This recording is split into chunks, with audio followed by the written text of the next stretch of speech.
Rising with the crowd, power unbound. Chains make us leap where hope is found. Superpowers for good, shaping the fate. Investors and dreamers open the gate. Supercross stands loud, proud, and true, building tomorrow for me and you. Hello, everyone.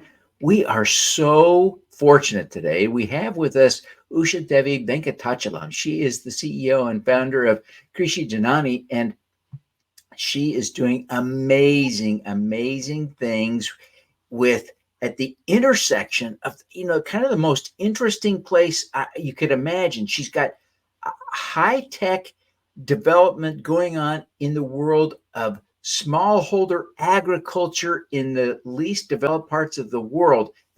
You don't want to miss this discussion, so stick around. Usha, welcome to the show. Thank you, Devin. I'm very happy to be here. Well, you are doing just such cool stuff. We're thrilled to have you on the show. It is so fascinating to see what you're doing with technology, helping these smallholder farmers learn to do agriculture the way their grandparents did. Explain how that works, please. Sure. I think I should give a bit of a background about where I come from before I go back to this grandparents' method of farming. So professionally, I'm a computer engineer. I develop software, create solutions. I have done technology solutions in 20 plus countries around the world. I have worked with organizations ranging from Amnesty International, NASA, Planned Parenthood, World Wildlife Fund, many international organizations. But in all that, there is my family background, which is actually a multi-generation farming background.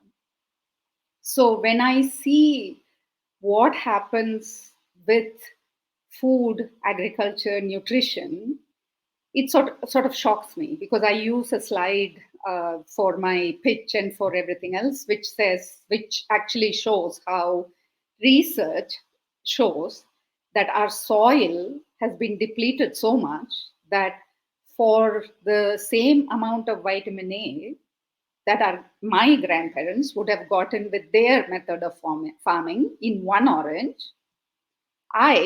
now I am this fancy schmancy tech person who may or may not know good farming. I can buy how much ever orange I want, but I need to eat 8 oranges. So in that interim period, what has happened to agriculture? What has happened to soil? What has happened to nutrition? So all of these sort of combined with my technology background, I sort of went back to where is the answer? What actually, can provide a solution? Strangely enough, that is back to our grandparents' method of farming. So if you looked at India's agriculture, for centuries, we have been practicing agriculture. But then there came Green Revolution, which said that we have to be sort of using lots and lots of chemicals, put this, put that, you will do this, you will do that. So we did all that. Our parents and grandparents our parents, this happened during my parents' period. So they did all that. Now suddenly 30, 40 years later, yield is going down, costs are going up. We are applying more and more fertilizers, more and more chemicals, and yield is falling, right? So when I go back to research this, I discovered the solution among our own farmers. There is still a good group of farmers who didn't adopt Green Revolution practices. They followed whatever our grandparents did. Their soil is better. When it rains, their soil holds moisture better. Their soil withstands drought better, right? When there is a water scarcity. So all of this then makes me question, what is it, this thing that we call progress, right? So we seem to have done something bad to the soil. So that has led me to regenerative agroecology. And I keep saying regenerative agroecology is a new name for my grandparents' method of farming. So regenerative agroecology then has the solution. So we are using our technology to get that knowledge from those farmers who are still practicing that pre-green revolution technology, digitize it, apply some context on it, and make it available to the younger generation that's now waking up and saying, where did we go wrong? What can we do? If that makes sense. So that's where I am. That's where all that intersection happened. It is so exciting to think about this. Tell us a little bit about the app and the technology and how a rural smallholder farmer is using this technology. It's fascinating to think about, you know, farming your 1 acre plot with a hoe and a shovel and a smartphone. Right. So the sort of we are building what we have named Janani region ecosystem. Janani region ecosystem has three parts. One is the agritech platform, which I just mentioned earlier. The second part are events and trainings where farmers actually teach other farmers techniques of this. And the third part is region labs, where we set up showcase farms funded by corporates and startups that showcases some of these regenerative technologies, right? So I'll use maybe something like a biochar as an example to show how a farmer may interact with each element of the ecosystem that we are building. Because for us, technology is one single part of the ecosystem. I think there is this, I am a technologist, so allow me the permission to say that technology alone will not solve any problem. Right? The technology needs, it works in a social, political, economic context. It has to function in a certain location. It has to be very context specific. So for us, that whole ecosystem that we are building, the agritech platform, the region labs, and the events and trainings, those three form sort of three legs of that stool. So when a farmer comes, let's say she hears about biochar in one of our expos or events or trainings, right? She can then visit the region labs to a showcase farm to see how biochar is being used there. And then she can get on the app, download the app, and see who are the other farmers in her location, around her area, who are using it, how are they using it. Because if you took biochar as an example, there are two elements to it. One, biochar production, right? You can produce biochar from your own farm waste. Second, you need to charge it and apply it. So that charging and application will differ from location to location and will be done with different materials and will also be crop specific. So if you're growing turmeric, you are going to apply at a certain level. If I am doing sugarcane, I need to do it at a slightly different level. So all of that knowledge you can get from the agritech platform. And then when we do the training, she can attend it to see how to produce biochar or how to apply biochar. Or if she doesn't have time, she can buy biochar from one of our startup partners. So that's how we sort of do the entire loop for the farmers in terms of knowledge, market access, as well as application in a location specific and a context specific way, if that makes sense. It is just exciting to think about the difference that this intersection of technology and traditional methods is providing. It's just such an interesting juxtaposition and wonderful to see. How do you make money from doing this, though? Yeah, sure. So our revenues come from three different groups, right? So for us, farmers are our big chunk in the sense they are our customers slash audience. So they pay to attend trainings. None of our trainings are free. We don't believe in giving anything for free. And then number two, when we do market access, when we facilitate sales, we also make a sales margin on all sales made through Janani. Second, that's from the farmers. Our second groups are corporates who are interested in looking at the farmers that they work with and the farmers that they are sourcing from. What is happening is climate change is causing many farmers to either give up farming or the yields fall. So some corporates that rely on, say, a specific ingredient, a specific product for their ingredient, we are working with a corporate. They source jasmine from our area. About 500 farmers grow and supply jasmine. So in a farmer, for instance, farmers have 2 acres, they will probably grow jasmine as the cash crop in half an acre or a quarter acre. That is being converted and becomes natural cosmetics. So we are helping that corporate transition all of their 500 farmers to regenerative and to build climate resilience within that community, right? So corporates pay us for that type of work. And the third one, as I told you earlier, biochar trainings, biochar kiln production, biochar production. These are all many regenerative ag solutions are working on products and solutions and services like this. And we also work with those startups, charging them for access to farmers and also access to the scaling framework. Meaning, say you are a startup that has a very good rainwater harvesting technology. You can take it to 1 or 10 farmers as a prototype.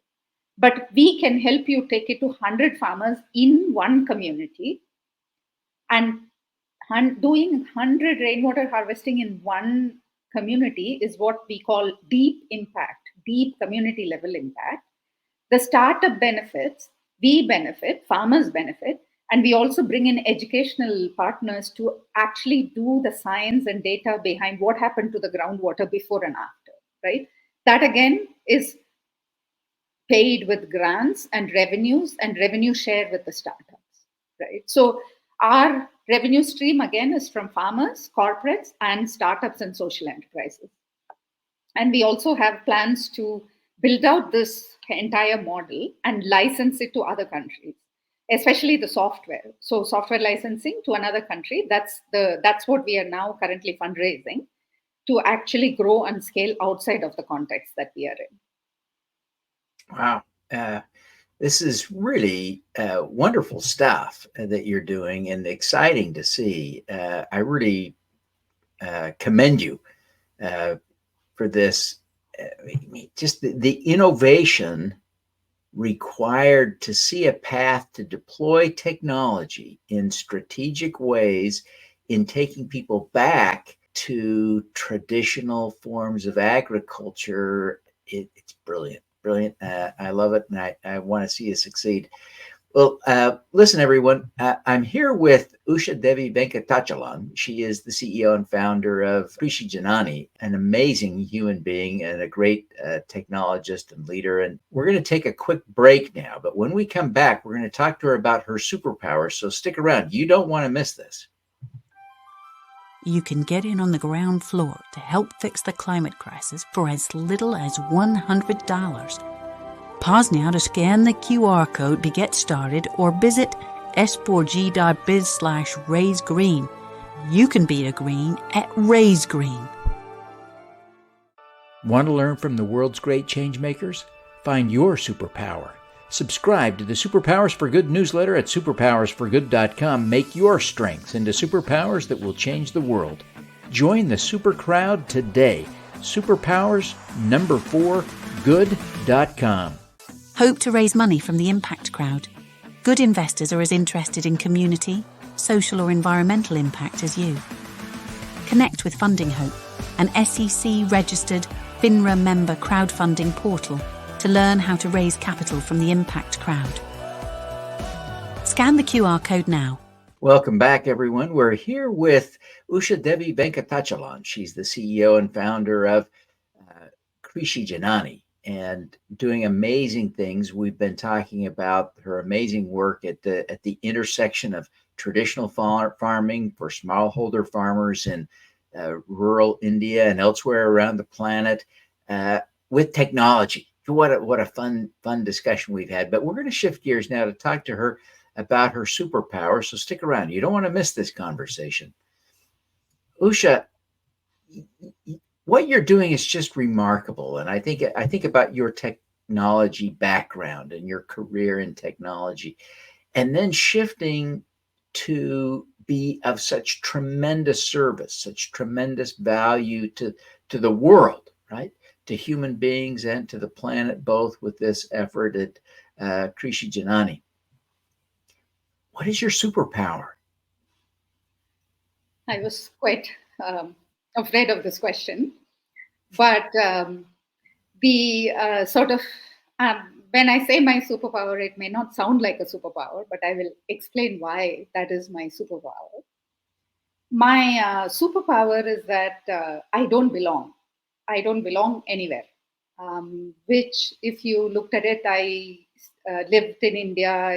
I am born and brought up in India, studied there, lived there for 20 plus years, then moved to the US to study, lived here for 20 plus years, and then moved back to do this prototype. So when I'm in India now, I people call me too American. When I'm in the US, people call me too Indian, right? And the same way with, if you looked at technology, for instance, I am a technologist, but I keep questioning what is what is the purpose of technology? Will technology alone solve it? So sometimes when you hear me speak, you will not even believe that I'm a software engineer. I may come across as almost like a Luddite, who wants to go back.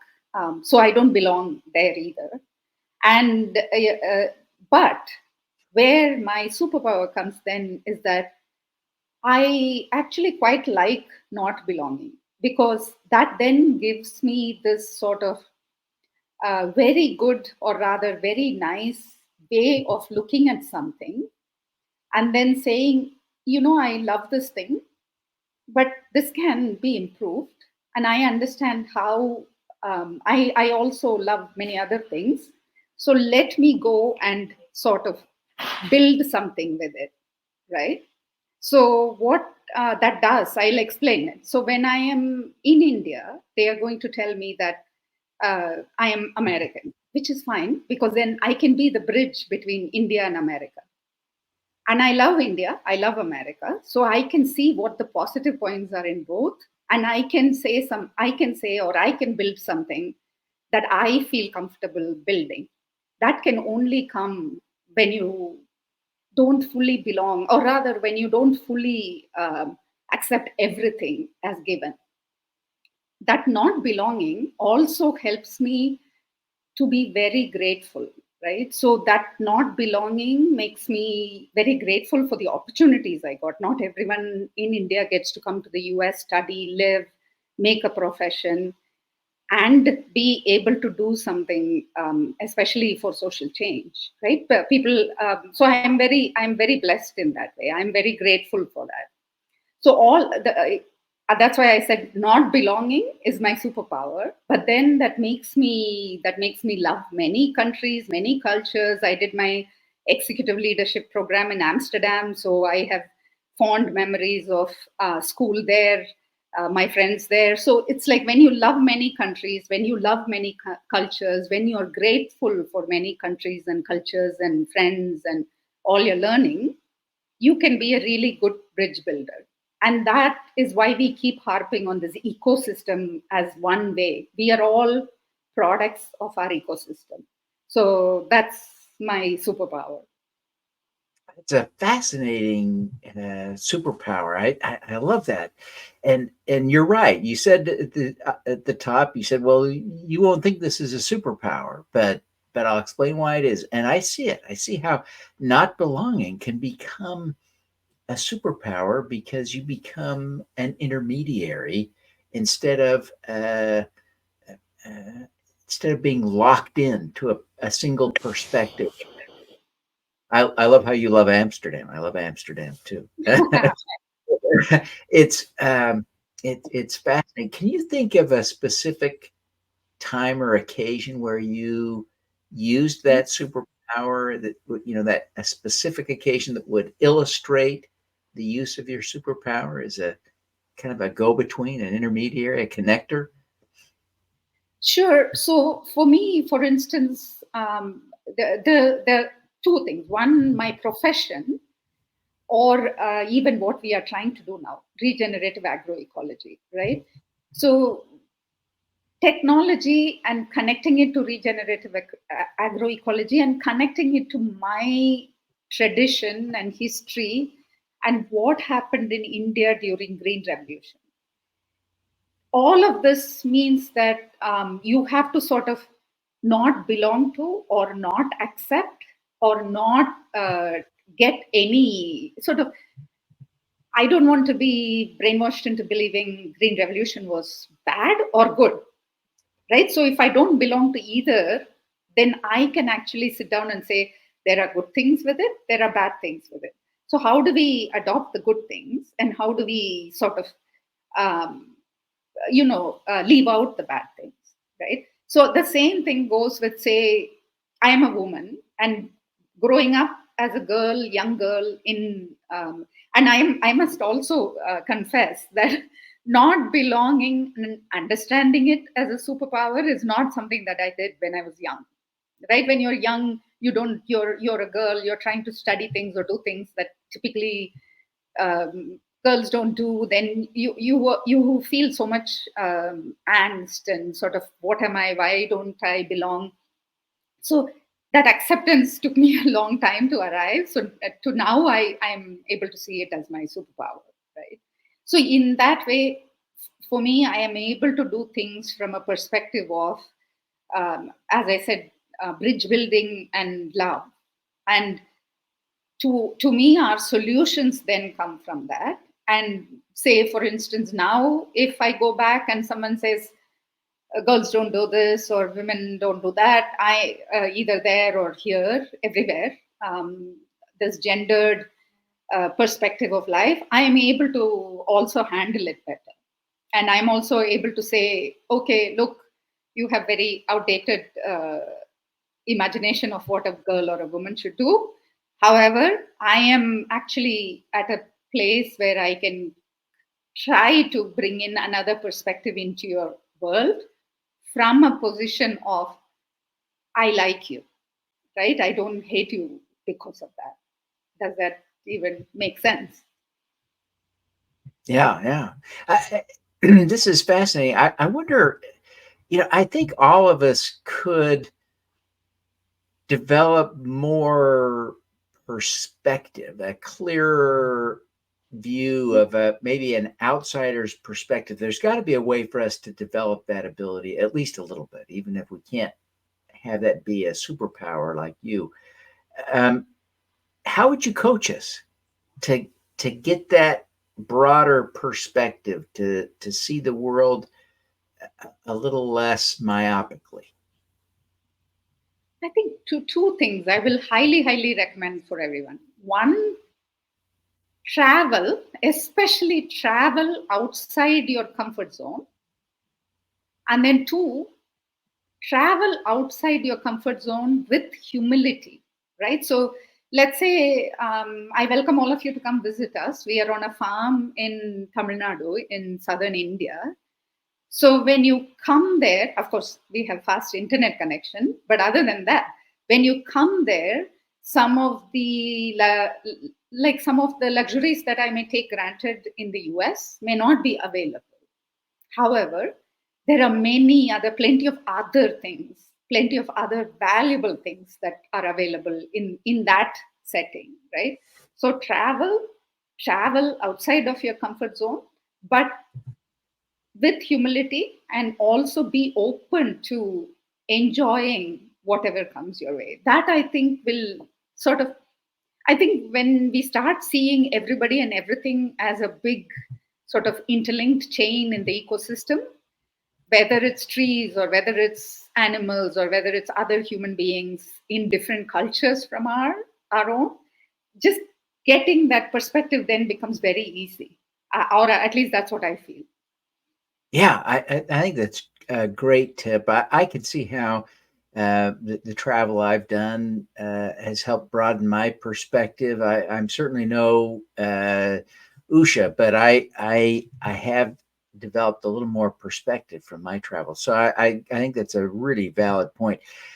Usha, thank you so much for taking the time to be with us. where can people go to learn more about your crowdfunding campaign? Sure. I welcome people to join us on, I think you're showing it on the screen now, so I will repeat that. s4g.biz/Krishi. We are on Crowdfund Main Street. And if I may actually make a 10-second plug for Crowdfund Main Street, if you're an impact investment firm, funder, social enterprise, Crowdfund Main Street is very good. So we are on Crowdfund Main Street. Please check great. us out. Well, Usha, thank you. We've got to wrap up, but thank you so much for taking the time to be with us. We wish you every success. Thank you. Thank you, Devin. I enjoyed being here. All right. Let's